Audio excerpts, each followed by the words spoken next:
that Jesus Christ, the Lord of Lords, He came to this earth to save the fallen man by giving His life as a ransom. ఇదిగో ప్రభువులకు ప్రభును రాజులకు రాజైనటువంటి దేవాది దేవుడు పడిపోయిన మానవునికి నిత్య జీవం అనుగ్రహించు నిమిత్తము ఆయన భూలోకములోనికి వచ్చి ఉన్నారు. With that alone, our life's purpose has not been fulfilled. దానితో మానవుడు మన మీద ఉన్నటువంటి దేవుని యొక్క ఉద్దేశం అనేది పూర్తిగా నెరవేర్చబడలేదు. God has a great plan for man. మానవుని పట్ల దేవునికి ఇంకనూ గొప్ప ప్రణాళిక ఉన్నది. Salvation of our soul is the initial stage of this plan. మన యొక్క ఆత్మరక్షణ అనేది మన జీవితం యొక్క ప్రారంభ స్థితి మాత్రమే అయ్యున్నది. Jesus is central for Christianity. యేసు ప్రభువే క్రైస్తవత్వం యొక్క కేంద్ర బిందువై ఉన్నారు. At the same time, the word of God is the authority for Christianity. అదే సమయంలో క్రైస్తవత్వం మీద అధికారము చూపించినది దేవుని యొక్క వాక్యమై ఉన్నది. Whether you call him Jesus or the word, both are one and the same. ఆయనను యేసు అని పిలిచినను దేవుని యొక్క వాక్యం అని పిలిచినను రెండును ఒకటే అయ్యున్నవి. In the book of John the Gospel, chapter 1, verse 4, verse 1 we read, in the beginning was the word, and the word was with God, and the word was God. యోహాను సువార్త 1వ అధ్యాయము 1వ వాక్యములో మనం చూచుచున్నాము, ఆదియందు వాక్యము ఉండెను, వాక్యము దేవుని యొద్ద ఉండెను, వాక్యము దేవుడై ఉండెను. The same was in the beginning with God. ఆ యొక్క దేవుడే ఆదియందు దేవుని యొద్ద ఉండెను. In the beginning was the word was with God, and the word was God, and the same was in the beginning with God.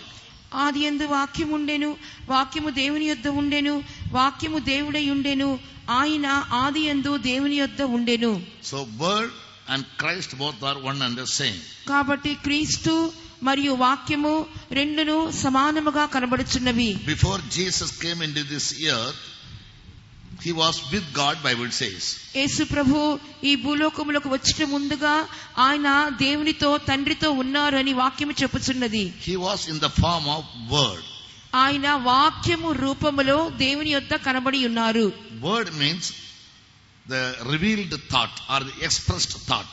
వాక్యము అని చెప్పుచున్నప్పుడు బయలుపరచబడిన తలంపు అయ్యున్నది. The word which I speak to you, it proceeds from my mind. నేను మీతో ఇప్పుడు పలుకుచున్న మాటలు మొదటిగా నా యొక్క మనసులో నుండి బయలుదేరుచున్నవి. Mind is the seat of thought. మనసు అని చెప్పినప్పుడు తలంపులకు ప్రథమ స్థానమై ఉన్నది. But this thought is not simply a thought. తలంపు అనేది అది సాధారణమైన తలంపు కాదు. This thought is said to be wisdom in Proverbs chapter 8. ఆ యొక్క తలంపు అనేది ఒక జ్ఞానముగా, ఒక ప్రజ్ఞగా సామెతల పుస్తకము 8వ అధ్యాయంలో చదువుచున్నాము. In the beginning God created the heaven and the earth. ఆదిలో దేవుడు భూమిని ఆకాశమును సృజించెను. When he created the heaven and the earth, ఆయన ఆకాశమును భూమిని సృజించినప్పుడు Christ was in the mind of the Father as his thought. క్రీస్తు తండ్రి అయిన దేవుని యొక్క మనసులో ఒక తలంపుగా కనబడి ఉన్నారు. And when he took the form of the flesh, he came into this world. ఆయన శరీరాకారమును ధరించుకొని ఈ లోకములోకి వచ్చి ఉన్నారు. When God spoke, దేవుడు పలికినప్పుడు his thought became word. వెంటనే ఆయనలో ఉన్నటువంటి తలంపు వాక్యముగా మారెను. That is, thought conceived and word expressed. అనగా తలంపు అనేది కనుచున్నది, వాక్యం అనేది వెల్లడి అవుచున్నది. What does the word stand for? Or why God's what is the thought of God? What is the mind of God? దేవుని యొక్క తలంపు, దేవుని యొక్క మనస్సు అనగా ఏమై ఉన్నది? The thought of God reaches us in the form of a word, otherwise you cannot understand his mind. దేవుని యొక్క తలంపు అనేది మన యొద్దకు ఆయన వాక్యము ద్వారా మనకు అందింప చేయబడుచున్నది. లేనట్లయితే దేవుని యొక్క మనస్సును మనం అర్థం చేసుకోలేము కదా. So God has his mind. అందువల్ల దేవునికి మనసులో ఏమున్నదనగా the word which is guiding and directing the whole universe. సమస్త విశ్వాన్ని కూడా నడిపించదగినటువంటి ఒక వాక్కులు ఆయన మనసులో ఉన్నవి. In 1 John 1:1, మొదటి యోహాను Bible says the word has life in it.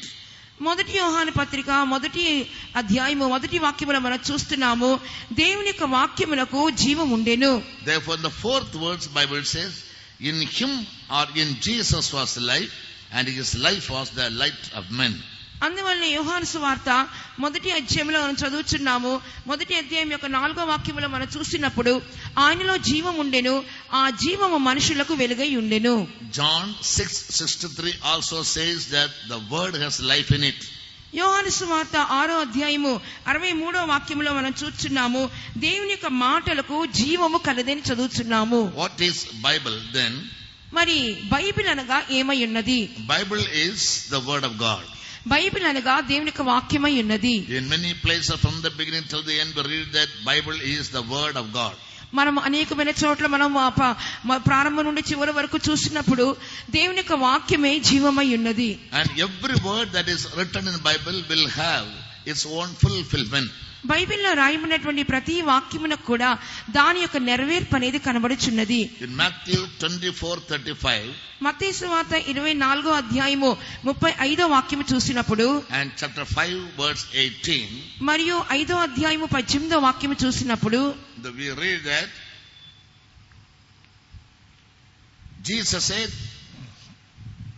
after having predicting what will happen in the near future, రాబోతున్నటువంటి భవిష్యత్తులో ఏమి జరుగును అని చెప్పినటువంటి కార్యములు ఆయన సూచించిన తరువాత in the book of Matthew chapter 24 Jesus said about the future events, what will happen to this world and what will happen to the people at the end of the world. మత్తయి సువార్త 24వ అధ్యాయములో ఈ లోకం యొక్క అంతం ఏ విధంగా ఉండును, ఈ లోకం యొక్క అంతములో ఏ కార్యములు సంభవించును, జనులకు ఏమి జరుగును అనే కార్యములను బోధించి ఉన్నారు. Hebrews 9:28 says Jesus once came to this earth. హెబ్రీయుల రాసిన పత్రిక 9వ అధ్యాయము 28వ వాక్యంలో చదువుచున్నాము, యేసు ప్రభు ఒక్కసారి ఈ లోకములకు వచ్చి ఉన్నారు. And he will come the second time. ఆయన రెండవసారి మరలా వచ్చును. And when will the second time coming will take place? అది ఆ రెండవసారి వచ్చుట అనేది ఎప్పుడు జరుగును? The disciples asked Jesus privately, Lord, tell us the signs about your second coming. శిష్యులు వచ్చి యేసు ప్రభు ఏకాంతముగా ఉన్నప్పుడు యేసుని అడుగుచున్నారు, ఈ యుగ సమాప్తికి కలిగినటువంటి సూచనలు ఏమని చెప్పి అడుగుచున్నారు. Once he came to save the people, ఆయన ఒకసారి ఆయన జనులను రక్షించుటకు వచ్చి ఉన్నారు. by fulfilling the Old Testament law, life for life, to save one life has to be given. ఆయన పాత నిబంధన యొక్క నియమం నెరవేర్చుటకు వచ్చి ఉన్నారు. పాత నిబంధనలో చెప్పబడి ఉన్నది ప్రాణమునకు ప్రాణం అని చెప్పబడి ఉన్నది. ఒక ప్రాణమునకు బదులుగా ఒక ప్రాణం ఇవ్వబడవలెను. In the Old Testament people were saved from their crimes or their sins by a sacrifice. పాత నిబంధనలో చూసినప్పుడు జనులు వారి యొక్క నేరములు పాపముల విషయమై ఒక బలి ద్వారా విమోచించబడుచున్నారు. The sacrifice must be without blemish. ఆ యొక్క బలి అనేది నిర్దోషమైనదై ఉండవలెను. When God looked down from heaven looking out for such people, not one righteous man could be seen. దేవుడు పరలోకములో నుండి క్రిందకు చూచినప్పుడు భూలోకములో ఒక్కడు కూడా పాపము లేకుండా నీతిమంతునిగా కనబడలేదు. All have come short of the glory of God by sinning. అందరూ కూడా పాపము చేసి దేవుడు అనుగ్రహించిన మహిమను పోగొట్టుకుని వారిగా కనబడి ఉన్నారు. And therefore God had to send his only begotten son who came down to this earth, and he lived without sin, without doing sin, without thinking of sin, without having sin. యేసు ప్రభు తండ్రి అయిన దేవుడు తన అద్వితీయ కుమారుని యేసు ప్రభుని లోకములకు పంపించున్నారు. యేసు ప్రభు పాపము లేనివాడుగా జీవించున్నారు. ఆయన క్రియలలో పాపము లేదు, ఆయన తలంపులలో పాపము లేదు, ఆయన పాపము ఎరుగని వానిగా జీవించి ఉన్నారు. About him the Holy Spirit said, witness that. ఆయన గురించి పరిశుద్ధాత్మ దేవుడు ఈ రీతిగా సాక్ష్యం ఇచ్చుచున్నారు. In Hebrews 9:14, through the eternal Spirit offered himself without spot to God. హెబ్రీయుల రాసిన పత్రిక 9వ అధ్యాయము 14వ వాక్యములో దేవునికి నిర్దోషిగా ఎటువంటి మచ్చ లేకుండా ఆయన తన్ను తాను అప్పగించుకుని ఉన్నారని చదువుచున్నాము. You heard that God's purpose for man is not only to save him, but also to make all the saved people a glorious church without spot or wrinkle. మానవుని రక్షించడం మాత్రమే కాదు, దేవుడు మానవుడు ఈ లోకంలోకి వచ్చిన ఉద్దేశమై ఉన్నది. కానీ వారందరినీ కూడా ఒక మహిమగల సంఘముగా మార్చుటిగా అని చెప్పి మనము విని ఉన్నాము. As this goes without saying, the Rome is not built in one day, A man's life can never be made perfect in one day. ఒక సామెత చెప్పబడుచున్నది, రోమా పట్టణము ఒక దినములో కట్టబడలేదు అని చెప్పబడుచున్న విధముగా మానవుని జీవితం అనేది ఒక్క రోజులో అది సంపూర్ణత చెందలేదు. It depends on how much you will yield. Every member of your body, as you heard, instruments of righteousness to attain their holiness. మనం ఇప్పుడు వినిన విధముగా ఎంత కొలతకు మన అవయములను పరిశుద్ధత కలుగుటకై నీతి సాధనములుగా అప్పగించుకొనుచున్నామో అంత కొలతగా మానవుని జీవితము కట్టబడుచున్నది. To help you reach that state, you need to have the knowledge of the word which is said to be the bread of life. ఆ యొక్క స్థితిని ఆ కొలతను చెందుకునే నిమిత్తము మనకి ఆ యొక్క జీవాహారమైనటువంటి ఆహారం అవసరమై ఉన్నది. Jesus said, man shall not live by bread alone, but by every word that proceeds out of the mouth of God. యేసు ప్రభు చెప్పుచున్నాను, మానవుడు రొట్టె వల్ల మాత్రమే కాకుండా దేవుని నోటి నుండి వచ్చే ప్రతి మాట వల్ల జీవించునని సెలవిచ్చి ఉన్నారు. Man is comprised of three beings, spirit, soul and body. మానవుడని చెప్పినప్పుడు మూడు అంశముల వ్యక్తిత్వముగా కనబడుచున్నాడు. ప్రాణము, ఆత్మ, శరీరం అని చెప్పబడుచున్నది. Spirit and soul are invisible, they are interlinked. ప్రాణము, ఆత్మ అనేది అదృశ్యమైనవిగా కనబడుచున్నవి. అవి ఒకదానితో ఒకటి సంబంధము కలిగినవిగా ఉంటున్నవి. Spirit is God conscious, soul is self conscious. ఆత్మ అని చెప్పుచున్నప్పుడు దేవుని గ్రహింపు కలిగి ఉన్నది. ప్రాణం అని చెప్పుచున్నప్పుడు తన స్వంత కార్యముల గురించిన గ్రహింపు కలదై ఉన్నది. And the body is word conscious. శరీరం అని చెప్పుచున్నప్పుడు లోక గ్రహింపు కలదై ఉన్నది. Both the spirit and the soul form the soul. ఈ యొక్క రెండు కూడా ప్రాణము, ఆత్మ కలిసే మనుషునిగా కనబడుచున్నది. In thoughts and in feelings, the body will act. తలంపుల మూలముగాను భావనల మూలముగాను శరీరం అనేది క్రియ చేయుచున్నది. Thoughts are in the mind and feelings and character they are in the heart or in the soul. తలంపులనేవి మనసులో కనబడుచున్నవి, ఆ యొక్క భావనలు అనేవి హృదయంలో కనబడుచున్నవి. All the three beings have to be made perfect and complete in all the will of God. ఈ మూడు కార్యములు కూడా సంపూర్ణత చెంది దేవుని చిత్తములో పూర్ణత చెందవలసి ఉన్నది. When the disciples asked Jesus, శిష్యులు యేసు ప్రభువుని అడిగినప్పుడు, when will you come again? నీవు మరలా ఎప్పుడు వచ్చేదవు? And what are the signs that will precede your coming? నీ రాకడ ముందుగా జరగవలసిన సూచనలేమి? Jesus gave them 7 signs in Matthew chapter 24. మత్తయి సువార్త 24వ అధ్యాయంలో యేసు ప్రభు 7 సూచనలను ఇచ్చి ఉన్నారు. And first of all he told them, be not deceived. దానికంటే ముందుగా ఆయన చెప్పి ఉన్నారు, మీరు ఎవడును మోసపరచబడవద్దు. Deception means false appears as true. మోసము అని చెప్పుచున్నప్పుడు అబద్ధమైన కార్యము నిజముగా కనబడే కార్యము. Many false things are believed to be true and that's the work of the devil.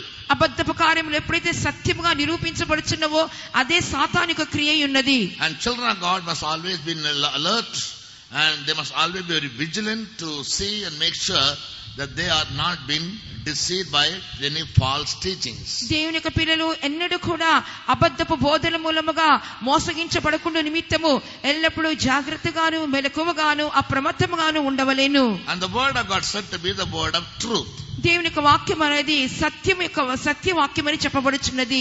Holy Spirit is said to be the spirit of truth. పరిశుద్ధాత్మ సత్య స్వరూపైన ఆత్మగా పిలువబడుచున్నారు. Only the knowledge of truth can save us from false things. ఆ యొక్క సత్యమును గురించిన జ్ఞానమే నిన్ను అబద్ధపు కార్యముల నుంచి విడుదల చేయుచున్నది. Therefore we need to grow in the knowledge of the scriptures and knowledge of the word of God. అందువల్లనే దేవుని యొక్క వాక్యమందును లేఖముల పరిజ్ఞానమందును మనం ఎదగవలసిన వారమై ఉన్నాము. And when Jesus told them that there will be 7 signs which will take place just before he comes.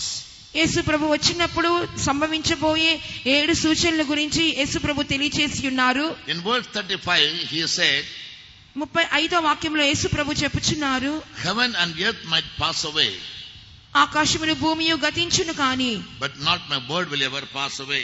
నాక మాట ఎన్నడూ గతింపదు.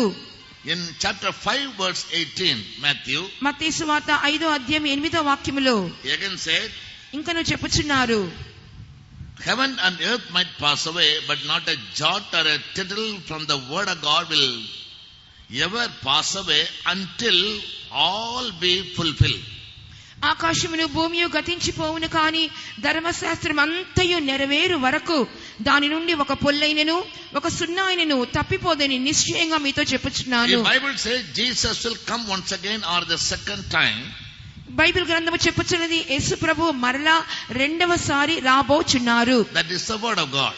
అది దేవుని యొక్క వాక్యమై ఉన్నది. And when we hear it, we believe it.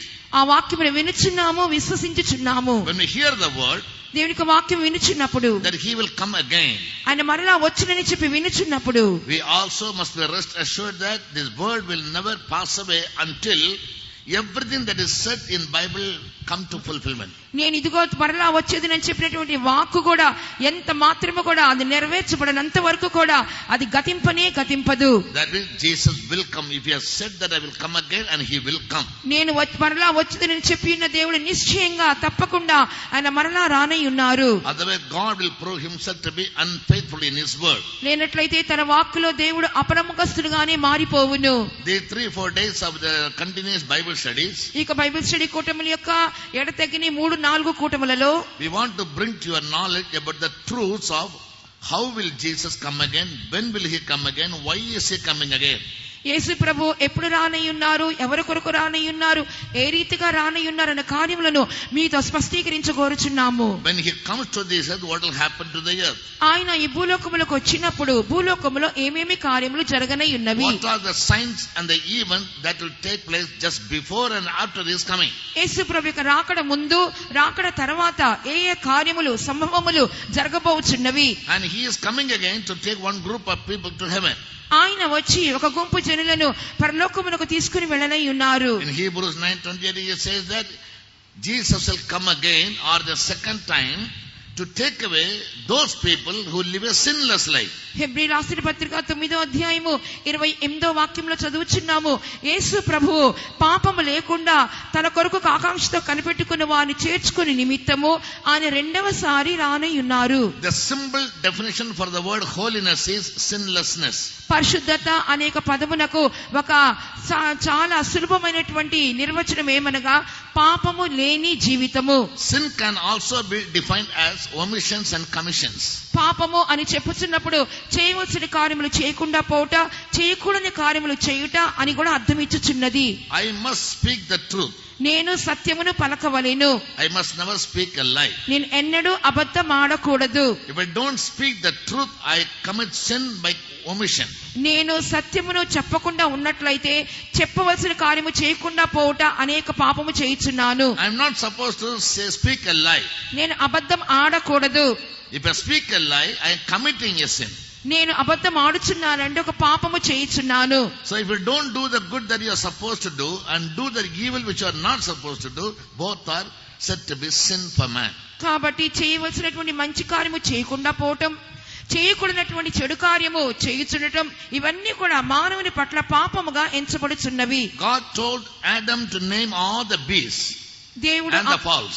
దేవుడు ఆదాముతో చెప్పి ఉన్నారు, ఈ భూలోకములో సర్వ మృగములను పక్షులను నువ్వు కలుగ చేయుము. He did that. అతడు చేసి ఉన్నాడు. So by commission he was right. He was perfect. అతడు చేయవలసిన పని చేసి ఉన్నారు, అది సరిగ్గానే ఉన్నది. In the second place God said, don't eat the fruit of the knowledge of the good and evil. మరి రెండవ ప్రక్కన దేవుడు సెలవిచ్చున్నారు, మంచి చెడ్డల తెలివినిచ్చు వృక్ష ఫలాలు తినవద్దని చెప్పి ఉన్నారు. Here Adam committed that which he is not supposed to. ఇక్కడ ఆదాము పాపము చేస్తున్నాడు. ఎలాగంటే చేయకూడని కార్యము చేసినందువలన that separated him from God forever. అదే అతన్ని దేవుని యొద్ద నుండి నిత్యము వేరుపరిచి ఉన్నది. So we must do good works, we must never do evil works, both are sin. కాబట్టి చేయవలసిన మంచి పనులు చేయకుండా పోవటము, చేయకూడని చెడ పనులు చేయటం రెండును పాపములుగానే ఎంచబడుచున్నవి. How is it possible? అది ఏ విధంగా సాధ్యము? The word of God gives us instructions in every area in our life how we can do good and keep away from evil. మన జీవితంలో ప్రతి అంశములో కూడా దేవుని యొక్క వాక్యములు హెచ్చరించుచున్నది. ఏలాగున మంచి చేయవలెను, ఏలాగున కీడు చేయకుండా ఉండవలెనని హెచ్చరించుచున్నది. Therefore, as and when you come to God's presence, we teach you and we instruct you the rules and the regulations are the principles as to how you can live a sinless and holy life.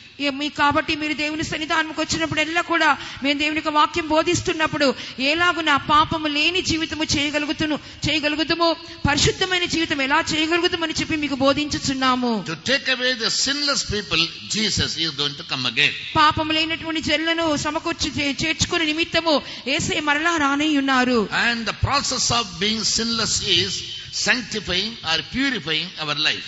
పాపము లేకుండా జీవించదని చెప్పినప్పుడు మన జీవితమును శుద్ధీకరించుకొనుట, పరిశుద్ధపరచుకొనుట అయ్యున్నది. The cloth I have put on it seems to be very white. చూడండి, నేను వేసుకున్నటువంటి బట్టలు తెల్లగా కనబడుచున్నవి కదా.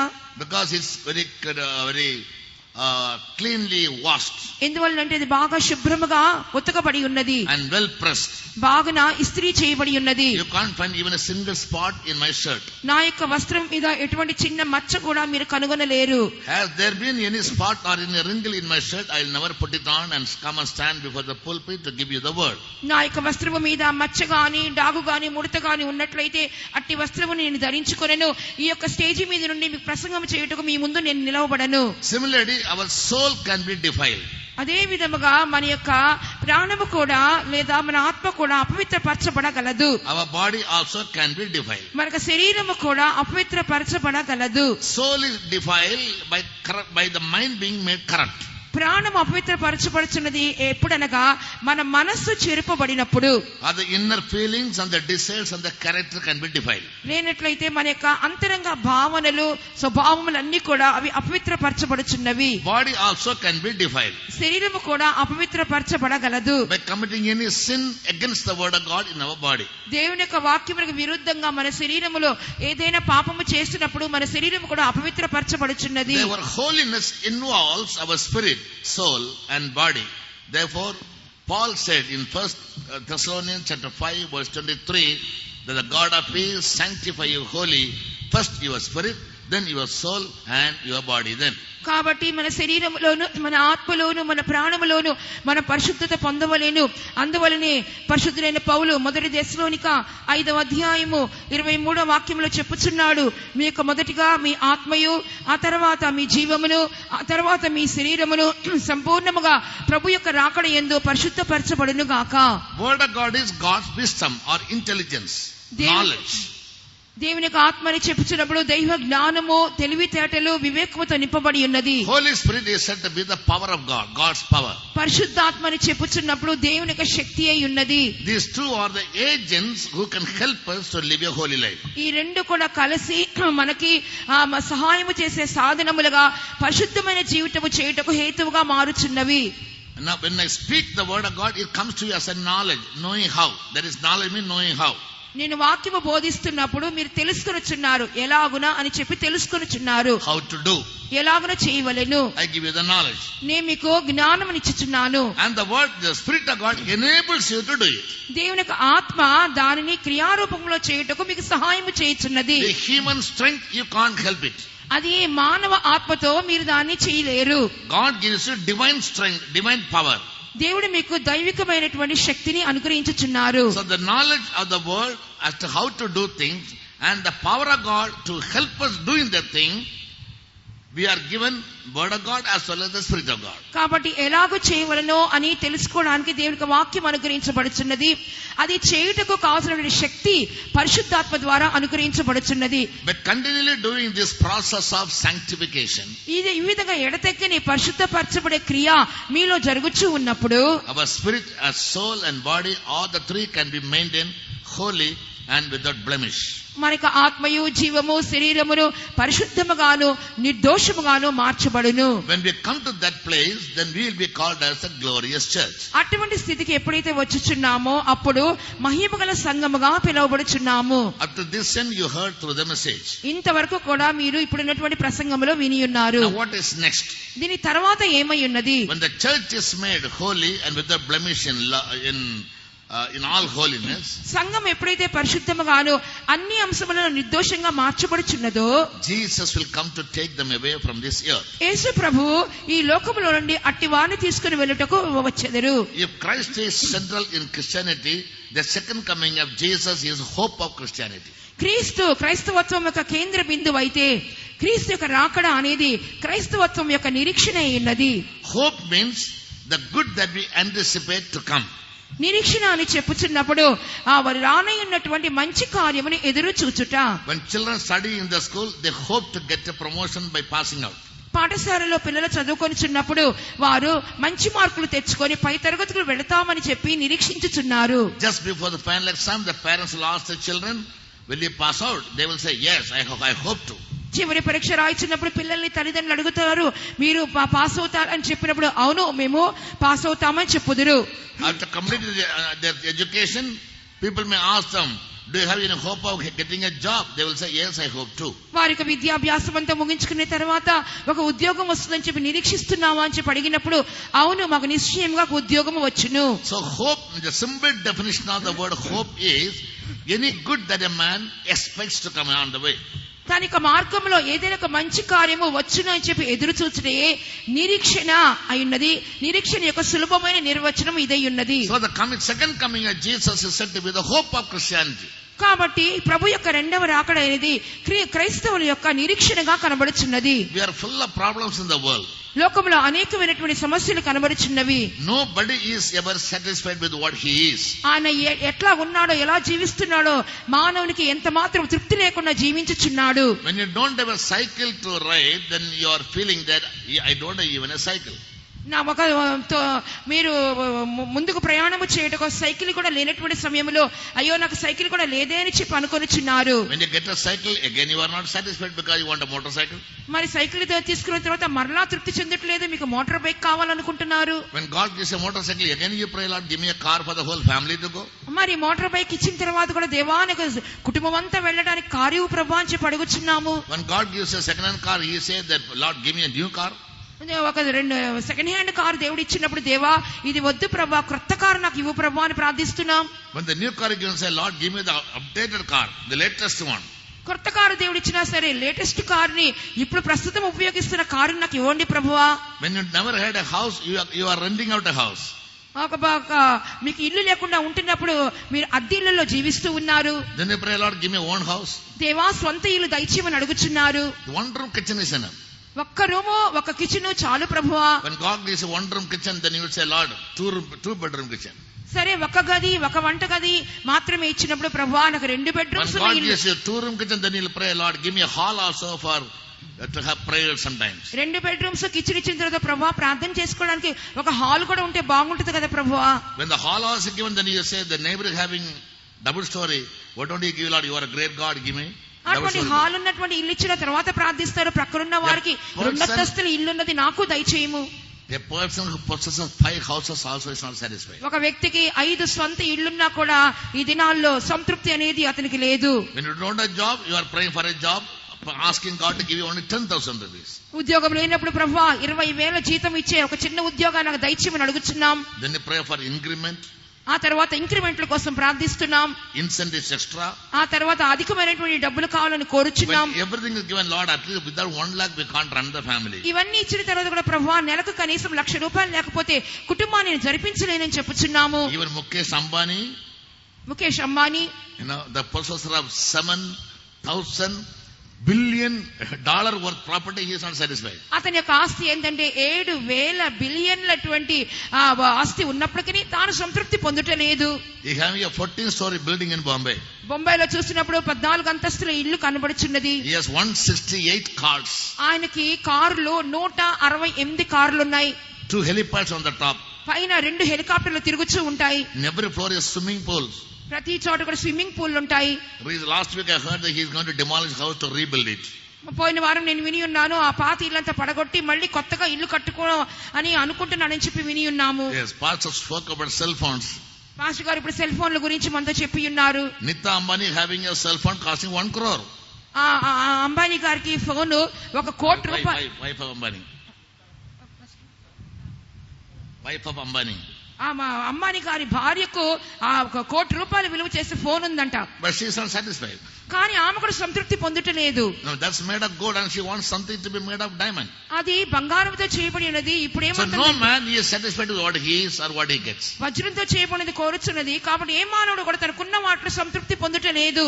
Yes, so our anticipation should not be, as pastor said, earthly mindedness but heavenly mindedness. మన యొక్క ఎదురు చూపు అనేది పాస్టర్ గారు ముందు చెప్పిన విధంగా భూ సంబంధమైనది ఉండకూడదు కానీ పర సంబంధమైనది ఉండవలెను. As long as we live in the earth, these things are necessary evils.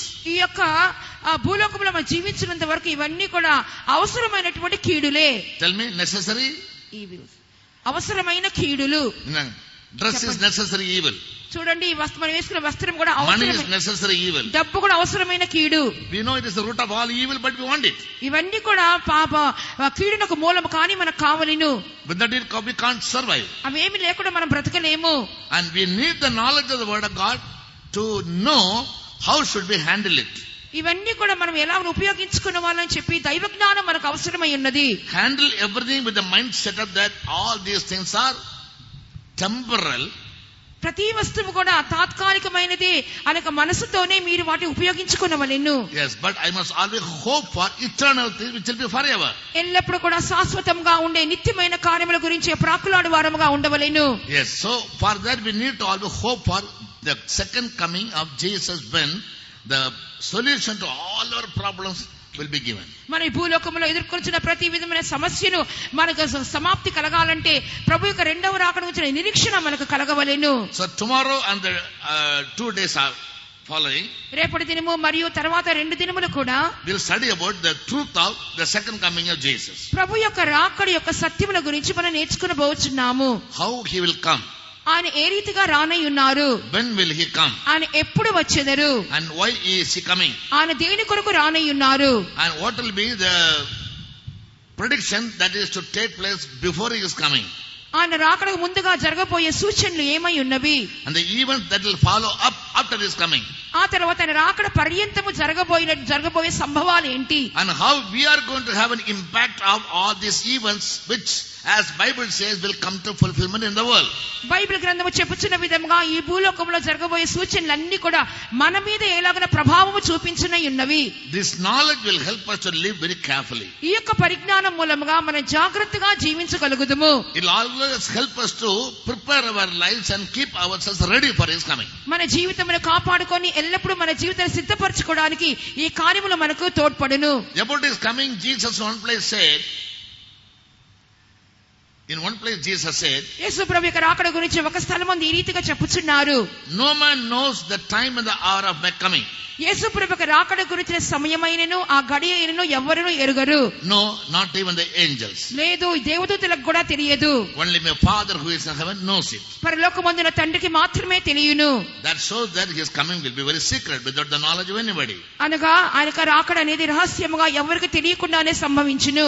In another place we read, మరొక స్థలములో చదువుచున్నాము, when he comes openly, ఆయన బహిరంగంగా ప్రత్యక్షమైనప్పుడు all the eyes will see him. ప్రతి నేత్రము ఆయనను చూచును. In Revelation 1:7. ప్రకటన 1వ అధ్యాయం 7వ వాక్యంలో చదువుచున్నాము. In Matthew 24:44 he said, no one knows the time of my coming. మత్తయి సువార్త 24:44లో ఆ సమయమైనను ఆ గడియ అయినను ఎవరికి తెలియదని చదువుచున్నాం. That means his coming will be secret. అనగా ఆయనకు రాకడ రహస్యముగా సంభవించును. Revelation 1:7 says his coming will be opened so that every man can see him. మరి ప్రకటన గ్రంథం 1:7లో మనము అందరూ చూసే విధంగా బహిరంగంగా రాని ఉన్నారని చెప్పబడింది. And those who pierce him also will see him and they'll wail over their mistake. ఆయనను పొడిచిన వారు కూడా ఆయన చూతురు, దాని మూలంగా వారందరూ రొమ్ము కొట్టుకొని ఏడ్చుదురు అని చెప్పి వ్రాయబడి ఉన్నది. So they'll be wailing over his coming when they see him. ఆయన చూచినప్పుడు వారందరూ కూడా రొమ్ము కొట్టుకొని ఏడ్చుదురు. So these two verses seem to be contradicting one another. కాబట్టి ఈ రెండు కార్యములు ఒకదానికొకటి వ్యతిరేకముగా ఉన్నది. When you study this word, you'll be confused. ఈ మనం చదువుతున్నప్పుడు ఇవన్నీ కూడా మనం కలవరం చెందినదిగా ఉంటున్నది. One place says he comes secretly, nobody knows, and the other place Bible says that when he comes, everybody will see him. ఒక చోట ఏమైనా రహస్యంగా వస్తారు, ఎవరూ చూడరని చెప్పబడింది. మరొక చోట ఆయన వచ్చేదరు అందరూ చూస్తారని చెప్పబడుచున్నదే. How can you get this doubt cleared? మరి సందేహము మనకి ఎలాగున పరిష్కారమగును? By studying the word of God clearly. దేవుని యొక్క వాక్యమును స్పష్టంగా చదువుట మూలముగా. Both are true, because the word of God will never pass away, and not a jot or a tittle will ever pass away without fulfillment. ఈ రెండు కార్యములు కూడా సత్యమై ఉన్నవి. దేవుని యొక్క వాక్యము నెరవేర్చబడకుండా దానిలో ఒక పొల్లైనను ఒక సున్నా అయినను ఎన్నడూ గతింపదు. But if you don't have the knowledge, కానీ అటువంటి పరిజ్ఞానం మనకు లేని ఎడల you'll always be in ignorance and in confusion. ఎల్లప్పుడు కూడా అజ్ఞానమందును కలవరముతోను నిండి ఉందుము. That will never help you to prepare and keep yourself ready to be gone away with him when he comes. దాని మూలంగా ఆయన వచ్చినప్పుడు ఆయన రాకడలో ఎత్తబడే నిమిత్తము మనము సిద్ధపరచుకొనలేము. When you listen to preachings, మన ప్రసంగాన్ని వినుచున్నప్పుడు when pastor preach emotionally, sometimes they have to encourage you, to inspire you, to motivate you. They may say, when Jesus comes, we all will be gone away and we'll be with him forever and ever. And you shout hallelujah. Pastor గారు ఉద్రేకపూర్వకంగా చెప్పుచున్నప్పుడు మిమ్మల్ని ప్రోత్సహించాలని, మీకు ప్రేరేపణ కలుగచేయాలని, మిమ్మల్ని ఉత్తేజపరచాలని, యేసయ్య వచ్చినప్పుడు అందరూ రాకడలో వెళ్ళిపోతాము అని చెప్పి వెంటనే అందరూ హల్లెలూయా చెప్తారు. Before the candidates stand for election, political candidates, రాజకీయ ఎన్నికలు జరిగే ముందుగా మనం చూసినప్పుడు everybody show this sign. నిలబడే అభ్యర్థులు ఇటువంటి ఒక సూచన చూపిస్తూ ఉంటారు. 2 వేలు ఇలా చూపిస్తారు. What does it mean? దీని అర్థం ఏంటి? Say. చెప్పండి ఎవరైనా. She is a BJP candidate, I am a Congress candidate. నేను బీజేపీ అభ్యర్థిని, ఆయన కాంగ్రెస్ అభ్యర్థి అనుకోండి. She also will combine the election saying, I will win. నేను గెలుస్తానని చెప్పి ఎన్నికల్లో ఇలా చూపిస్తాను. I will say no, I will win. లేదు, ఆయన కూడా నేను గెలుస్తానని ఇలా చూపిస్తున్నారు. And the truth is both cannot win. సత్యం ఏంటంటే ఇద్దరూ గెలవరు. So who will make us win? మరి ఎవరు మమ్మల్ని గెలిచేటట్టుగా చేయుదురు? Not our combine. మాతో ఉన్నటువంటి సైన్యం కాదు, people's mind, మనుషుల యొక్క మనస్సులే. It depends on the voters. వారి యొక్క ఓట్లేసే వాళ్ళ మీద ఆధారపడి ఉన్నది. Whom should they make win? It is in their hand, not in our hand. మేము ఎవరిని గెలిపించాలని చెప్పి మనుషుల చేతిలో ఉంది కానీ మా చేతిలో ఏమీ లేదు. Similarly, అదే విధముగా we will win and we show a sign, that's good. మేము గెలుస్తాము అని చెప్పి సూచన చెప్పడం మంచిదే. It never depends in your desire. అయినప్పటికీ అది మీ యొక్క వాంఛ మీద ఆధారపడి, or in your expectation or determination. అది ఒకవేళ మీ యొక్క తీర్మానం మీదనే ఆధారపడి ఉండును. It solely depends on your life. అది పూర్ణంగా మీ జీవితం మీద ఆధారపడి ఉన్నది. If you live a holy life, మీరు పరిశుద్ధమైన జీవితం చేస్తే, as per the word of God, eligible to be caught up, you can go, nobody can stop you. దేవుని యొక్క వాక్య ప్రకారంగా యోగ్యులైన వాళ్ళు ఎత్తబడుదురు, దానిలో సందేహం లేదు. For which you must know what are the eligibilities. మరి దాని కొరకు ఎటువంటి యోగ్యతలు సామర్థ్యతలు మీకు కావాలను? Repenting from sin, పాపము నిమిత్తమైన పశ్చాత్తాపము, baptism to get the remission from sin, పాప క్షమాపణ నిమిత్తమైన బాప్తిస్మము, anointing of the Holy Spirit to live in the newness of life, నూతన జీవంలో నడుచుకున్నట్లుగా పరిశుద్ధాత్మ అభిషేకము, and all the gifts of the Spirit, మరియు ఆత్మ యొక్క వరములన్నీ, knowledge of the word of God, దేవుని యొక్క వాక్యపు పరిజ్ఞానము, every teaching, every principle and every doctrine and every rule and every regulation. ప్రతి విధమైన బోధ, ప్రతి విధమైన ఉపదేశము, ప్రతి విధమైన నియమ నిబంధనలు తెలుసుకొనవలెను. When you strictly give adherence to keep all these things, then only there is a hope that you can be ready. ఇవన్నీ ఖచ్చితంగా ఎప్పుడైతే పాటించుచున్నారో అప్పుడు మాత్రమే ప్రభు రాకడ సిద్ధపడగలమనే నిరీక్షణ మీలో కలుగుచున్నది. Some people think by praying alone I can go. కొంతమంది అనుకుంటున్నారు నేను ఒంటరిగా ప్రార్థన చేసుకొని రాకడలో వెళ్ళిపోతానని చెప్పి అనుకుంటున్నారు. Some other thing, I don't have to do anything, simply filling the spirit, jumping and leaping, rolling, screaming and prophesying, that is enough. కొంతమంది అనుకుంటున్నారు ఇవేమీ చేయక్కర్లేదు కానీ ఊరికి అన్ని భాషలతో మాట్లాడి గంతులు వేసి ఎగిరి డొర్లి ముందుకు వెళ్ళినట్లయితే రాకడలో వెళ్ళిపోతానని చెప్పి అనుకుంటున్నారు. Some other thing, if I come regularly for all the Sunday meetings and faithful in giving tithe, I can go. కొంతమంది అనుకుంటున్నారు ప్రతి ఆదివారం కుటుంబంలో నేను క్రమంగా వచ్చి నా దశంభాగాలు చెల్లించినట్లయితే రాకడలో వెళ్ళిపోతానని చెప్పి అనుకుంటున్నారు. For the students to pass out from one class and to be promoted to the next class, there may be 6 to 9 subjects. విద్యార్థులైన వారు ఒక తరగతి నుండి మరొక తరగతికి ఉత్తీర్ణులై వెళ్లాలంటే వారికి 6 సబ్జెక్టులు ఇవ్వబడుచు ఉన్నవి. All the subjects are equally important for them to get a pass away. వారు ఉత్తీర్ణులవ్వాలంటే 6 సబ్జెక్టులు కూడా వారికి ప్రాముఖ్యమైనవిగానే కనబడుచున్నవి. If someone scores centum in mathematics, ఎవరైనా లెక్కల్లో 100% సంపాదించుకుంటే, and 30% marks in social studies, social studies లో 30 మార్కులే వచ్చినట్లయితే he'll miserably fail. వారు నిజంగానే వారు విఫలులైనట్లే అర్థము. Yes, so being very faithful or being interested in one subject alone will never give you promotion. కాబట్టి ఒక్క సబ్జెక్ట్ లో మాత్రమే ఆసక్తిని చూపించి దాంట్లో మాత్రమే మీరు పాస్ అయినట్లయితే దాని మీరు పూర్తిగా జయం పొందినట్లు కాదు.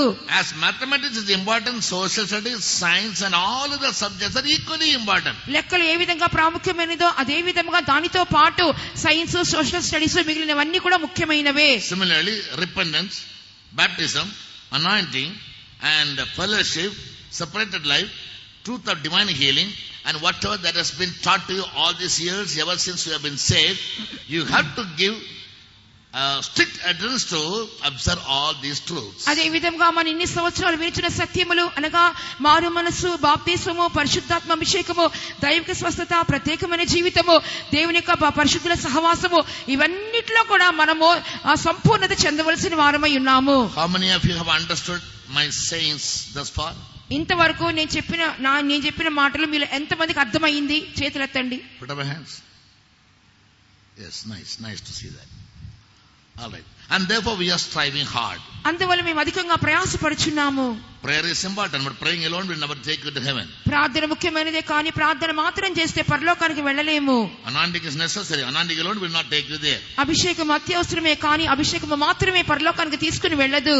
You have to maintain a balance of living according to all the doctrinal truths. ప్రతి విధమైన ఉపదేశ సత్యములు సమాన తుల్యంగా మీరు పాటించినప్పుడు మాత్రమే మీరు రాకడలో ఎత్తబడగలుగుతారు. Above all, holiness, that means a sinless life. అన్నిటికి పైగా పరిశుద్ధత అనగా పాపము లేని జీవితము చేయవలెను. To take away such people, Jesus will come secretly and nobody will ever know about his coming or the hour or the time.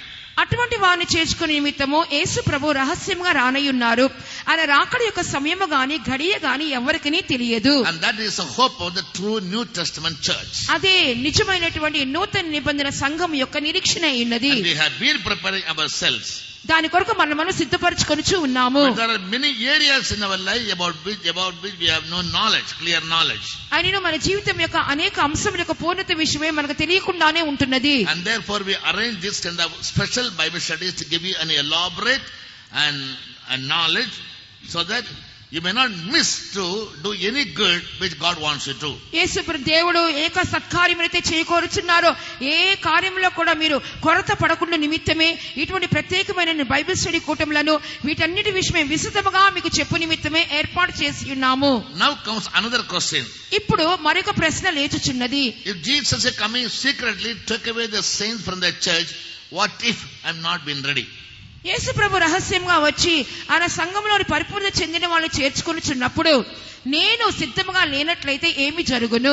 Having a knowledge about that is more important than preparing yourself. వీటన్నిటికంటే ముఖ్యంగా సూచనలు తెలుసుకుంటే కంటే ముఖ్యంగా మిమ్మల్ని మీరు సిద్ధపరచుకునే అవసరం అయ్యున్నది. Therefore I told you, just before the coming of Jesus, proceeding to that and following in that, there will be some terrible events taking place in the world. యేసు ప్రభు యొక్క రాకడ ముందు ఆ తర్వాత రాకడ తర్వాత కూడా కార్యములు చూచినప్పుడు ఈ మధ్య కాల వ్యవధిలో అనేకమైన ఘోరమైన భయంకరమైన కార్యములు జరగనై ఉన్నవి. In the picture that is hanging behind you, చూడండి, వెనకాల వేలాడదీస్తున్న పటంలో మనం చూసినట్లయితే we have drawn certain things in a chronological order.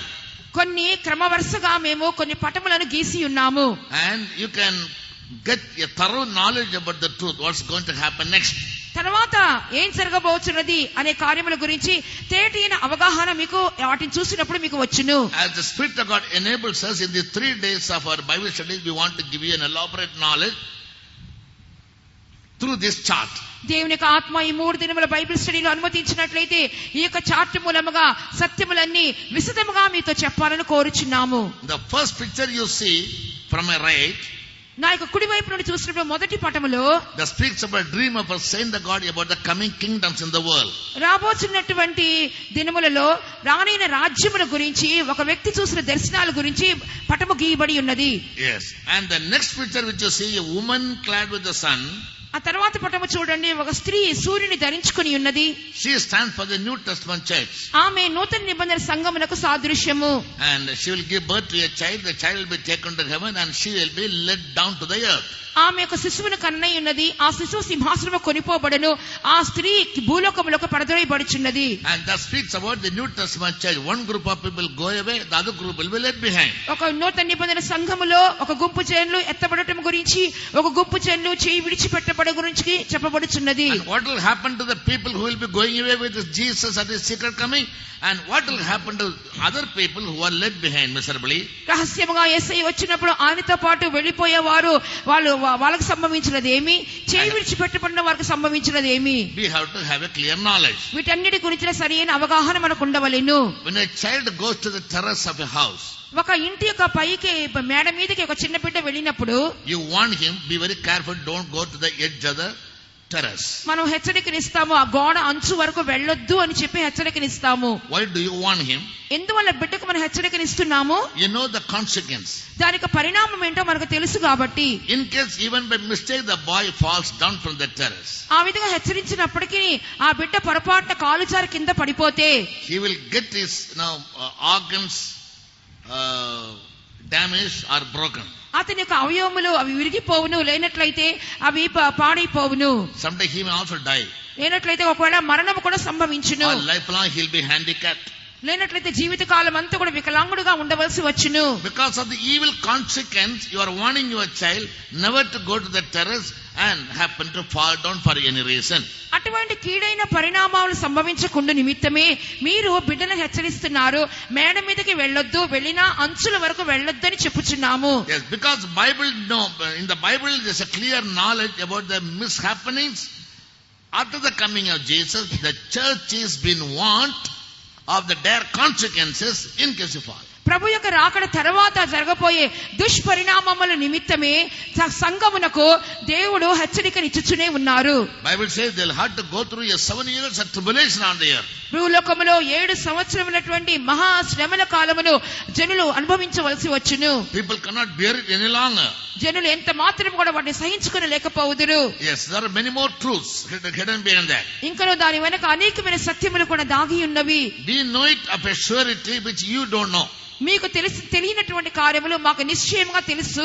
Therefore, out of our love for your soul, we want to teach you all these truths. అందువల్ల మీ ప్రాణములను ప్రేమించిన వారమై ఈ సత్యములన్నీ మీతో బోధించకోరుచున్నాము. Bible says in Hosea chapter 4 verse 6. Bible గ్రంథములో హోషేయ 4వ అధ్యాయము 6వ వాక్యములో ఇలాగ దేవుడు చెప్పుచున్నారు. God having quoted us saying, my people perish due to lack of knowledge, or my people are destroyed due to lack of knowledge. దేవుడు ఒక వాక్యమును సెలవిచ్చున్నారు. అదేమనగా నా జనులు జ్ఞానము లేకయే నశించుచున్నారు. Many people, though they have been saved, without having a clear knowledge for the future, they are being destroyed without their knowledge. అనేక మంది రక్షణ పొందినప్పటికీ భవిష్యత్తు గురించినటువంటి సరైనటువంటి జ్ఞానము లేనందువలన, పరిజ్ఞానము లేనందువలన వారు నశించిపోవచ్చు ఉన్నారు. Therefore, we want to create an awareness in our mind. అందువల్ల మీ మనసులో ఒక మెలకువను, అప్రమత్తతను కలుగచేయ కోరుచున్నాం. That you may not miss the mark of life. దాని మూలముగా జీవితంలోని గురిని మీరు తప్పిపోకుండా నిమిత్తము. So in these days we will teach you all about these truths in detail. ఈ దినాలలో బహుతేటగా ఈ సత్యాలన్నీ మీకు బోధించదము. You bring a notebook and a pen from tomorrow. రేపటి నుండి ఒక పుస్తకము, ఒక పెన్ను తీసుకొని రండి. Write down all these truths. ఈ సత్యములన్నీ చక్కగా రాసుకోండి. Go home and revise them, study them. ఇంటికి వెళ్లి దాన్ని బాగా మీరు చదివి దాన్ని అర్థం చేసుకోనండి. Because it is not an emotional preaching we want to do. We want to teach you the things. మేము ఏదో ఉద్రేకపూర్వకంగా ప్రసంగం చేయట్లేదు కానీ మీకు బోధన చేయుచున్నాము. And human mind always forgets good things. మానవుని యొక్క మనసు యొక్క నైజం ఏంటంటే మంచి కార్యాలు ఎప్పుడు మర్చిపోవటమే. Sometimes we think that we know everything but we don't know anything. కొన్నిసార్లు అన్ని తెలుసు అనుకుంటాము కానీ మనకి ఏమీ తెలియదు. How many have you heard about Mahatma Gandhi? Mahatma Gandhi గురించి ఎంతమంది విన్నారు? చేతులెత్తండి. Who is he? ఆయన ఎవరు? Where is he from? ఆయన ఎక్కడి నుండి వచ్చాడు? What was he? ఆయన ఏమై ఉన్నాడు? What was father's name? అదొక తండ్రి పేరేంటి? Tell me. చెప్పండి తెలిసిన వారు. Other than Mahatma Gandhi you know nothing, right? Mahatma Gandhi వరకే ఆయన ఎవరో తెలుసు అంతే, ఇంకా మిగిలిన ఏమీ తెలియవు. Right? అంతే కదా. If you ask me who is Mahatma Gandhi, Mahatma Gandhi అంటే ఎవరని చెప్పి అడిగినప్పుడు I'll tell him. నేను చెప్తాను చూడండి. What was he? ఆయన ఎవరై ఉన్నారు? He was an advocate. ఆయన ఒక అడ్వకేట్ లాయర్ గా Why ఉన్నారు. India honors him? Because he fought for independence for India from the British people. భారతదేశం యొక్క స్వాతంత్ర్యం కోసము పోరాడినటువంటి సమర యోధుడిగా కనబడి ఉన్నాడు. అందువల్ల అతను మనం గణపరుస్తున్నాము. What is he famous for? Non-violence. అతను దేని కొరకు ప్రఖ్యాతి చెంది ఉన్నాడు? అహింస కొరకు, and truth. సత్యము కొరకు పోరాడి ఉన్నాడు. He said there is no religion about the truth. సత్యము కంటే మించినటువంటి ఏ మతము లేదని చెప్పి ఉన్నాడు. Which we can't say. మనం చెప్పలేకపోతున్నాము. Somebody asks you for your religion, you will say the Pentecostal mission. Praise the Lord. మీకు మతం ఏంటని చెప్పినప్పుడు the Pentecost mission praise Lord అని చెప్తాం మనము. More than that you can't say. దానికంటే అధికంగా మనం ఏమీ చెప్పలేము. So people are different from knowledge. కాబట్టి ఇక జ్ఞానము విషయంలో జనులు వ్యత్యాసకరంగా కనబడుచున్నారు. And Bible is very specific, very categorical to say if no knowledge you are going to be destroyed. కాబట్టి బైబిల్ గ్రంథం అనేది చాలా విశదీకరణంగా తేటగా చెప్పుచున్నది. ఇటువంటి జ్ఞానము పరిజ్ఞానము లేనట్లయితే మీరు నిశ్చయంగా నశించెదరు. In the next jungle there are cobras. పక్కన ఉన్న అడవిలో నాగుపాములు ఉన్నాయి అనుకోండి. But don't have a knowledge that there are cobras available lot of in this area, and once they sting me I will die instantly. I will dare to go to the jungle. ఈ యొక్క పరిసర ప్రాంతములలో ఈ అడవులలో నాగుపాములు ఉన్నాయని చెప్పి నాకు తెలియకపోతే నేను ధైర్యం చేసి అక్కడ వెళ్తాను కదా. When somebody tells me, ఎవరైనా నాతో చెప్తే never go there, అక్కడికి వెళ్ళొద్దు, lot of cobras are there, అక్కడ చాలా నాగుపాములు ఉన్నాయి, they are very furious, when they go they will sting you and you will die immediately, then I will never go. అవి చాలా ఘోరమైనవి, విషపూరితమైనవి, కాటు వేసేటైతే అక్కడికక్కడే చనిపోతామని చెప్తే ఎవరైనా అప్పుడు నేను వెళ్ళకుండా ఉంటాను. So a warning is given to a person out of love for his life. కాబట్టి అతని జీవాన్ని ప్రేమించిన వారమై వాళ్ళకి మనం హెచ్చరికనిస్తున్నాము. We want to give you certain warnings about the happenings and the mishappenings in the near future out of our love for your soul. రాబోతున్న భవిష్యత్తులో ఏ కార్యం జరగబోతున్నామో ఎందుకు చెప్తున్నామంటే మీ ప్రాణములను మేము ప్రేమిస్తున్నాము గనక హెచ్చరిస్తున్నాము. It is not based in your liking or your disliking. నీకు ఇష్టం మీద నీకు ఇష్టమో అయిష్టమో దాని మీద కాదు ఆధారపడినది. It's not based in any option. నీకు ఉన్నటువంటి తరుణముల మీద ఆధారపడలేదు. This knowledge is mandatory, compulsory if you want to save your life. ఈ యొక్క హెచ్చరికలు అనేవి అత్యవసరమైనవి, ఇవే నిన్ను రక్షించబోచున్నవి, కాపాడబోచున్నవి. Though you are coming to the church for many years, అనేకమైన దినములుగా సంఘానికి వస్తున్నాను, you can't claim to have a thorough knowledge about every truth. If it is says, you say, put up a hand. ప్రతి సత్యము గురించి మాకు పూర్తి అవగాహన ఉంది అని చెప్పగలిగిన వాళ్ళు చేతులు పైకెత్తండి. You don't know the meaning of baptism, am I right? బాప్తిసం అంటే ఏంటో కూడా సరైనటువంటి సత్యం మీకు తెలియదు. Ask one question, why did you take baptism? సరే ఒక ప్రశ్న అడుగుతాను, మీరు ఎందుకు బాప్తిసం తీసుకొనిచున్నారు? One pastor was forcing me, or you will say my husband was forcing me. Pastor గారు బలవంతం చేశారు, లేకపోతే నా భర్త నాకు బలవంతం చేశాడు తీసుకోమని. Yes. And you took baptism, what change took place? Earlier you were abusing words, now you do more. బాప్తిసం తీసుకున్న తర్వాత ఏం మార్పులు మీలో కలిగినవి? ముందు కూడా చెడ్డ మాటలు మాట్లాడుతున్నారు, తర్వాత కూడా అవే మాటలు మాట్లాడుతున్నారు. Before baptism your habit was to always speak lies, now you are speaking more. బాప్తిసం ముందుగా అబద్ధాలు ఆడే అలవాటు ఉంది, బాప్తిసం పొందిన తర్వాత ఇంకా ఎక్కువ అబద్ధాలు మాట్లాడుతున్నారు. Even if you dip in water 10 times, nothing is going to happen. ఈ విధంగా 10 సార్లు మన బాప్తిసం తీసుకున్నా కూడా ఏమీ మీలో జరగదు. Because the knowledge of the truth, the baptism is very limited for you. ఎందువల్లంటే బాప్తిసం గురించిన పరిజ్ఞానం మీలో చాలా కొంచెమే కనబడుచున్నది. You think it is a tradition in Pentecost. అది ఒక పెంతెకోస్తు ఆచార ప్రకారంగా మనం తీసుకొనిచున్నాము. But when somebody shows a word that if you don't take baptism you will die or you will never have eternal life, you are scared. బాప్తిసం తీసుకోకపోతే మనం మరణిస్తాము, నిత్య జీవం మనకు ఉండదని చెప్పిన వాక్యం ఎవరైనా చూపిస్తే వెంటనే భయపడిపోతున్నాము. Therefore you take baptism. అలాగనే భయపడే బాప్తిసం తీసుకుంటున్నాము. But are you sure because you are baptized when Jesus comes you will go? కానీ మీకు నిశ్చయిత ఉందా? నేను బాప్తిసం తీసుకున్నాను, యేసయ్య వస్తే వెళ్ళిపోతానని నిశ్చయిత ఉందా? You all can't. మీకు అందరిలో అది ఉండదు. All of us cannot go. అందరూ వెళ్ళలేము. Because the baptism has to have an impact within your soul. ఎందువల్లంటే మీరు పొందిన బాప్తిస్మము మీ లోపల మీ ఆత్మ మీద ఒక ప్రభావాన్ని చూపించవలెను. 1 Peter 3:21 says you must maintain a good conscience before God. మొదటి పేతురు 3:21 వాక్య ప్రకారముగా బాప్తిసం మూలంగా ఒక మంచి మనసాక్షిని కాపాడుకొనవలెను. If you don't have a knowledge about the inward change, మనకు అంతరంగపు మార్పుని గురించినటువంటి ఒక నిరీక్షణ నాకు లేనట్లయితే you will never get any change in your life. ఎన్నడూ కూడా మీ జీవితం మారనే మారదు. Many servants of God come to the ministry. అనేక మంది సేవకులు కూడా సేవకు వచ్చుచున్నారు. Yes, one mother told me when I was a young boy. నేను చిన్న వయసులో ఉంటున్నప్పుడు ఒక తల్లి గారు నాతో ఈ విధంగా చెప్పి ఉన్నారు. Son, you come to the ministry, she said. కుమారుడా నువ్వు సేవకు వచ్చుచున్నావు కదా. I said, why should I come? సేవకు రమ్మని చెప్పినప్పుడు నేను ఎందుకు రావాలని చెప్పి అడిగి ఉన్నాను. When you go to heaven you can see the face of the Father, she said. నువ్వు పరలోకానికి వెళ్ళినప్పుడు తండ్రి ముఖాన్ని దర్శించగలుగుతావు కదా అని చెప్పి అని ఉన్నారు. I was a naughty boy. I counter question, if I don't see the face of the Father, what will I lose? నేను ఒక తుండ్రి అబ్బాయిగా కనబడి ఉన్నాను, సరే తండ్రి ముఖం చూడకపోతే నాకు నష్టపోయేది ఏంటని చెప్పి అని ఉన్నాను. It looked like somebody calling me to Delhi and they say if I come to Delhi you can see the face of our Prime Minister Narendra Modi ji. ఇది ఎలాగుందంటే రండి ఢిల్లీకి రండి, ఎందుకు ఢిల్లీకి వెళ్ళాలి అంటే నరేంద్ర మోడీ గారిని ఆయన ముఖాన్ని చూడటానికి రండి అని చెప్పి పిలిచినట్టుగా ఉంది. And I said that if I don't see his face what I am losing? సరే ఇప్పుడు నేను చెప్తున్నాను ఆయన ముఖం చూడకపోతే నేను నష్టపోయేది ఏంటి? How many of you have seen him? ఎంతమంది ఆయన చూసారు చెప్పండి, చేతులెత్తండి. Our Prime Minister? మనక ప్రధానమంత్రి గారిని, మోడీ గారిని. Nobody. Are you losing anything? Are you losing anything? ఏమైనా మీకు నష్టం అవుతుందా? Why should you see him? మరి ఇంకెందుకు ఆయన చూడాలి? And the mother chased me out. Put up. No. వెంటనే ఆ తల్లి గారు పోరా అని చెప్పి పంపించేసి ఉన్నారు. Not if I always speak something against it, she said. ఎప్పుడు తుండ్రి మాటలు మాట్లాడుతున్నావు వెళ్ళమని చెప్పి ఉన్నారు. But to some people they say, come to the ministry, you can see Jesus, you can see God. They all come, you can go to sign, they'll come. But they don't know anything about who is Jesus, who is the Father, and what is sign, where is it, nothing. రండి సేవకు రండి, తండ్రి ముఖాన్ని మీరు దర్శించగలుగుతారు, సియోన్కి వెళ్ళగలుగుతారు అని చెప్పి ఎవరైనా పిలిచినట్లయితే అందరూ సంతోషంగా వచ్చేస్తున్నారు. కానీ ఎలాగ పరలోకంకి వెళ్ళాలి, ఆయన ముఖంని ఎలా చూడాలి, ఈ యొక్క సత్యములు ఏమీ కూడా తెలియవు. So they think that it's a cheat. అదంతా కూడా ఒక మోసం అని చెప్పి అనుకోరుచున్నారు. Because when they come to see the face of Jesus and the face of the Father and to go to Zion, they are brought to the faithum and asked them to wash clothes and cook food. పరలోకానికి వెళతాము, తండ్రి ముఖం చూస్తాము, యేసు ప్రభు ముఖం చూస్తాము, మన సియోన్కి వెళతామని చెప్పి తీసుకొస్తున్నారు. లోపలికి వచ్చిన తర్వాత బట్టలు ఉతకమని చెప్తున్నారేంటి? They thought the mission provides them free food, free clothing, free shelter, and they can have a very, very, very joyful life. But things are happening just opposite to that. They blink and did a blunder.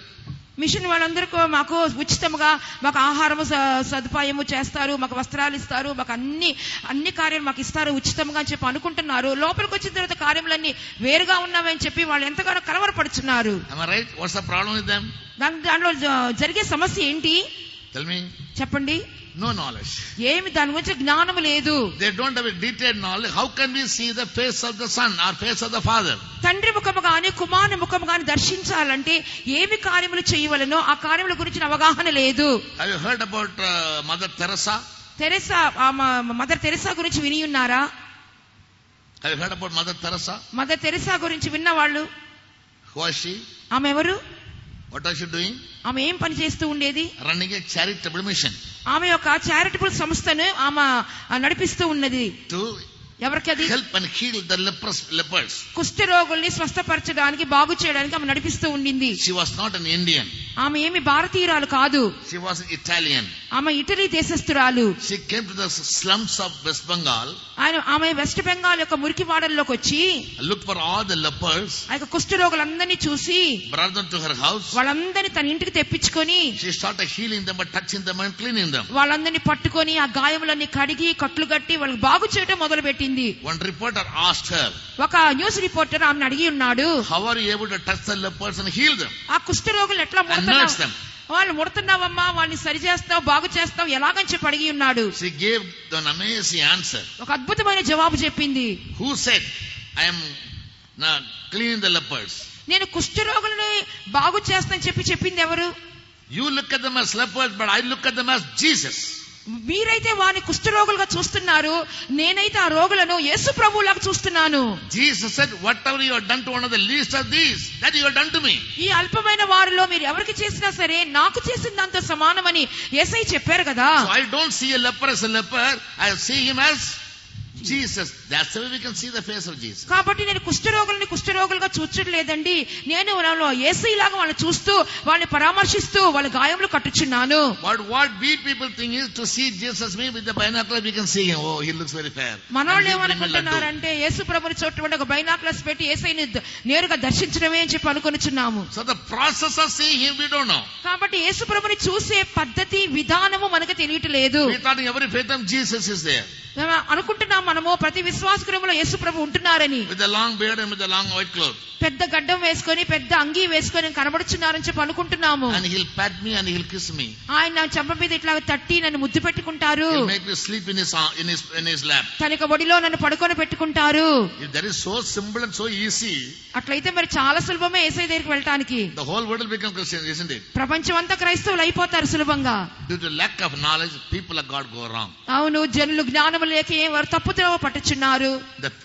The Pharisees, Jesus, you hear because you don't know the knowledge of the scriptures nor the power of God. పరిసయ్యులతో యేసు ప్రభు చెప్పుచున్నారు, మీరు దేవుని శక్తిని గాని దేవుని లేఖనములు గాని ఎరుగక పొరబడుచున్నారు. The purpose of holding this special Bible studies is కాబట్టి ఇక వేద పట్ట కూటములు పెట్టిన ఉద్దేశం ఏమనగా to impart in your mind a detailed knowledge about what's going to happen next and how should you be very, very vigilant to escape the coming evil mishappenings. రాబో దినములలో ఏమి జరగబోతుంది, రాబోతున్న కీడైనటువంటి దినములలో కీడైన కార్యములు ఎలా తప్పించుకోవాలి అనే కార్యముల గురించి మీ మనసులో ఒక సరైన అవగాహన ఇచ్చు నిమిత్తమే ఈ వేద పఠన కూటములు.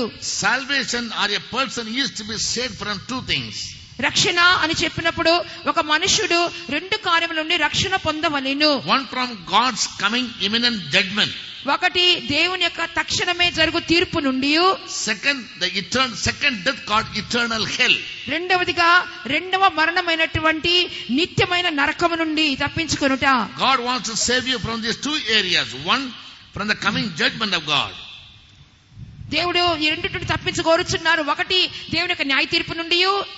2 Thessalonians chapter 1 verse 7 to 9 says, రెండో దశలోనిక పత్రిక మొదటి అధ్యాయము 7వ వాక్యం నుండి 9వ వాక్యం వరకు చెప్పబడుచున్నది. God will execute his judgment and take vengeance upon all those people who fail to give heed to the gospel. ఎవరైతే సువార్తకు లోబడకుండా ఉంటారో అటువంటి వారందరి మీద దేవుడు ప్రతి దండన చేయుటకై ఆయన రానై ఉన్నారు. Disobedience to the gospel will lead you to judgment. సువార్తకు అవిధేయత చూపించినట్లయితే దేవుని న్యాయ తీర్పు నిశ్చయము. Secondly, రెండవదిగా, if you are not been saved by our Savior Jesus, రక్షకుడైన యేసుక్రీస్తు ద్వారా రక్షణ పొందకపోతే, after your death you will be taken to your second death. Revelation 21:8. ప్రకటన గ్రంథం 21వ అధ్యాయం 8వ వాక్య ప్రకారముగా మీరు మరణించిన తర్వాత రెండవ మరణమునకు కొనిపోబడుదురు. Your soul will die there with your body for ever and ever without any remedy, because that is called the second death, where in hell fire will burn with brimstone. మీకు ఆత్మ మీ శరీరంతో కూడా మరణించును. అది రెండవ మరణమై ఉన్నది. ఎవరు తప్పింపలేరు. దానికి పరిణామం ఏంటంటే ఆ యొక్క నరకములో పడవేయబడుదుము. అగ్ని గంధకములతో మండుచున్న గుండమై ఉన్నది. So we need to warn you by this truth. కాబట్టి ఈ సత్యాన్ని చెప్పి మీకు హెచ్చరిక ఇవ్వాలని కోరుచున్నాము. So that you may not take so easy or so light of your life. Life is very serious. దాని మూలంగా మీ జీవితం ఏదో మీరు సునాయాసంగా చేయొచ్చని చెప్పి మీరు అనుకోకూడదు. ఇది చాలా తీవ్రమైనటువంటి కార్యము. So God must have mercy on all of us, so that we can avail these golden opportunities of the 3-day special Bible studies and study this truth and save our life from the coming judgment of God as well as the eternal hell. దేవుడు మన మీద కనికరము చూపించవలెను. రాబోతున్నటువంటి దేవుని రాకడ గురించి సిద్ధపడవలెను. దేవుని యొక్క న్యాయ తీర్పు గురించి, నరకం గురించి తప్పించబడేక వేదపడ్డ కూటములకు సత్యములను మనం బాగా వినవలెను. As time is run out, I'll conclude the message today. సమయం అయిపోయినందువలన ఈ దినమునకు నా యొక్క మాటను ముగించుచున్నాను. And tomorrow's program already been announced. రేపటి దిన యొక్క కార్యక్రమము ముందుగానే తెలియజేయబడి ఉన్నది. Morning 4 o'clock for the believers will be staying here. They'll be praising, and 7 o'clock there'll be Bible study. 9:30 there'll be a morning service, and evening 2 o'clock there'll be youth meeting and tiring meeting combined, and 6 o'clock again the Bible studies. ఉదయకాలం 4 గంటలకు స్తోత్ర ప్రార్థన విశ్వాసులకు ఈ స్థలమందు జరిపించబడును.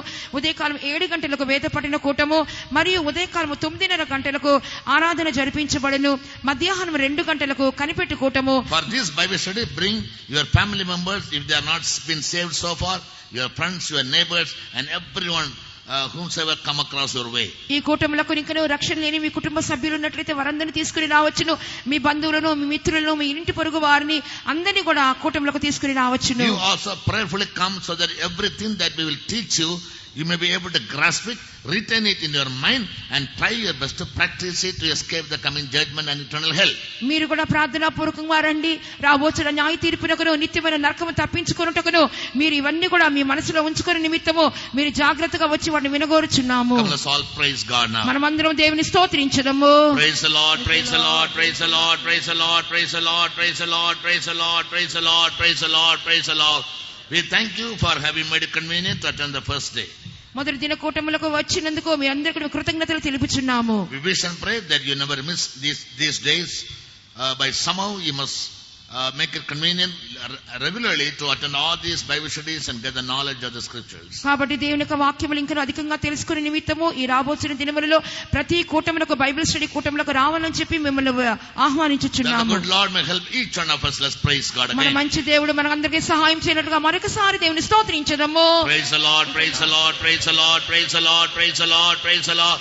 Hallelujah. Habalavanam shalari bikarabahadulam shalari bakamanam shalatulabania. Thank you, God. Hallelujah. Hallelujah. Those of you who will stay here tonight at 10 o'clock, there will be a special prayer. ఎవరైతే ఇక్కడ ఉండిపోవచ్చున్నారో రాత్రి సమయం అందు 10 గంటల ప్రార్థన జరిపించబడును. You can pray for a solution to all your personal problems. మీ వ్యక్తిగతమైన సమస్యలకు పరిష్కార నిమిత్తమే మీ ప్రార్థించవచ్చును. If you have not been anointed by the Holy Spirit, you can wait on the Lord and receive the power. ఇంకా ఎవరైతే పరిశుద్ధాత్మతో అభిషేకించబడకపోతే మీరు కనిపెట్టి ఆయన శక్తిని పొందుకొనవచ్చును. The servants of God will help you. దేవుని సేవకులు మీకు సహాయం చేయుదురు. After the final prayer and benediction, those of you need a prayers for any special things, you can come forward and the servants of God will pray for you. చివరి ప్రార్థన ఆశీర్వాదం వేసిన తర్వాత ఎవరికైనా ప్రత్యేకమైనటువంటి సమస్యలు ప్రార్థన కోరినట్లయితే దైవ సేవకులు వచ్చి మీ కొరకు ప్రార్థించెదరు. Kindly continue to pray that God may command fair weather for all these days as today. ఈ దినములలో ఈ రోజు ఉన్న విధముగా అన్ని దినములలో కూడా మంచి వాతావరణం ఇచ్చినట్లుగా మీరు దేవుని ప్రార్థించగలరు. There must be no rain or any other adverse circumstances. ఎటువంటి ఒక వర్షము గాని ఎటువంటి ఒక ప్రతికూలమైన సందర్భంలో ఏమీ కూడా జరగకూడదు. So lift up our hands and praise God. God may take full control of these meetings and make it all a grand blessing for all of us. Let's praise God. ఈ కుటుంబాలని దేవుడు భారం వేయించినట్లుగాను ప్రతి విధమైనటువంటి కార్యములను అడ్డములు తొలగించి వేసి జయప్రదంగా మార్చినట్లుగా చేతులు పైకెత్తి మన దేవుని స్తోత్రించదము. Hallelujah, hallelujah, hallelujah, hallelujah, hallelujah. Praise you, God, praise you, God, praise you, God. Thank you, God. We praise you, God, we praise you, God. My God. Praise you, praise you, praise you, praise you, praise you, praise you, praise you, praise you, praise you, praise you, praise you, praise you, praise you. Praise the Lord, praise the Lord, praise the Lord. మహాపరిశుద్ధుడు అయిన మా ప్రియ పలుకుతుంది వందనములు ప్రభా. ఈ యొక్క వేద పఠనకూటం ప్రారంభం ఆత్మదేవుడే భావించి నడిపించి ఆశ్రయించినాం ప్రభా. తండ్రి ఆశ్రయించండి. పాస్కారం మూలంగా అనేక సత్య మర్మాలు మీరు బయటపరిచినారు.